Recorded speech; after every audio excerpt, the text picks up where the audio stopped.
Ça bouge dans tous les sens à l'OM, de gros dossiers ont été bouleversés, puis il y a aussi de nouvelles pistes, on vous explique ça tout de suite. Le JT de Foot Mercato avec Uber Eats. Bonjour à tous et bienvenue dans ce nouveau JT Foot Mercato. Aujourd'hui on vous refait donc un dossier complet sur l'OM car la situation a bien évolué ces derniers jours. Il y a d'abord le cas de Gerson qui va être présenté dans les heures à venir. Il doit juste passer sa visite médicale avant de signer un contrat de 5 ans. Et c'est la même chose pour Konrad De La Fuente. Le jeune espoir du FC Barcelone est à Marseille ce lundi pour lui aussi passer les tests et devrait être officiellement un joueur phocéen très prochainement. Mais ça a aussi beaucoup bougé pour d'autres pistes et c'est le cas de Kevin Gamero. Alors que tout semblait bouclé pour l'attaquant français, il a finalement choisi de dire non à l'Olympique de Marseille. Certaines de ses déclarations lors de son passage au Paris Saint-Germain seraient ressorties et ce climat aurait incité Gamero à changer d'avis, un peu au dernier moment. Et puis ça sera peut-être moins facile que prévu pour Pau Lopez. En effet, le FC Barcelone se serait mis sur le gardien qui pourrait être utilisé en doublure en cas de départ de Neto. Et puis d'après la presse italienne, Lopez ne souhaiterait pas vraiment quitter la capitale italienne, c'est ce qu'il a fait savoir à sa direction. Du côté de l'OM, on cherche à le faire venir en prêt et ce sera le cas pour un autre joueur de l'AS Roma.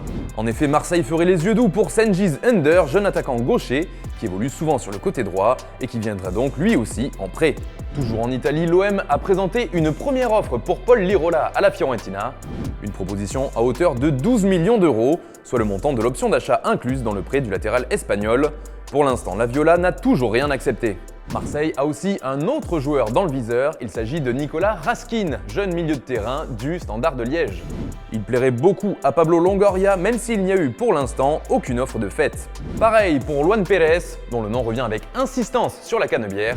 Le défenseur de Santos intéresse vraiment le club phocéen, mais celui-ci n'a encore fait aucune offre concrète à l'équipe brésilienne.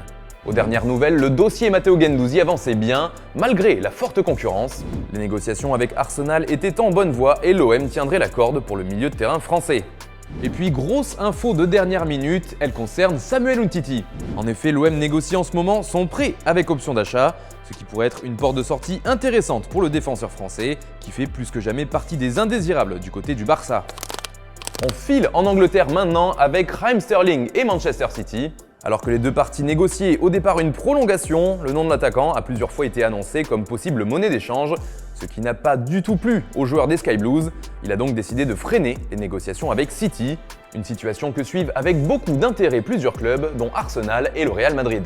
On reste à Manchester, mais du côté de United, cette fois, ça avance bien pour le dossier Eduardo Camavinga. En effet, une entrevue est prévue entre les dirigeants mancuniens et l'entourage du joueur.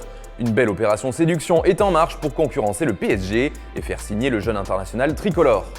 D'ailleurs, en parlant des Bleus, la France affronte la Suisse ce soir en 8e de finale de l'Euro 2020 et on vous réserve un petit cadeau puisqu'on vous propose de gagner le magnifique maillot des Bleus floqué au nom de Karim Benzema ce soir.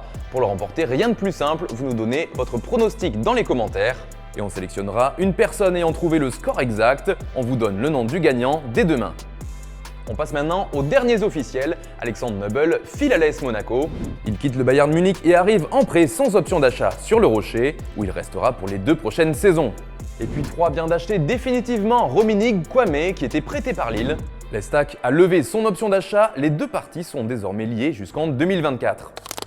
Et puis on se quitte avec l'image du jour qui nous vient de l'équipe de France. Jules Koundé est forfait pour le match de ce soir, comme Marcus Thuram, et ce sont eux deux qu'on retrouve en pleine récupération dans une piscine. Le jeune défenseur de Séville évite par-dessus tout de mouiller ses cheveux pour préserver sa belle chevelure, ce qui a le don de faire beaucoup rire Marcus Thuram. Après le tirement du cul, il sert. Ouais, et tirement ou. On dépend de toi. Ah, mais toi, tu vas faire un shampoing ce soir? Ouais, tu vas mouiller mes cheveux, tu vas mettre une fleur dedans. Voilà, c'est tout pour aujourd'hui, merci de nous avoir suivis. On se retrouve dès ce soir pour un top et flop avec Walid Acharchour sur le match de France-Suisse. Vas-y, fais tourner. C'était le JT de Foot Mercato avec Uber Eats.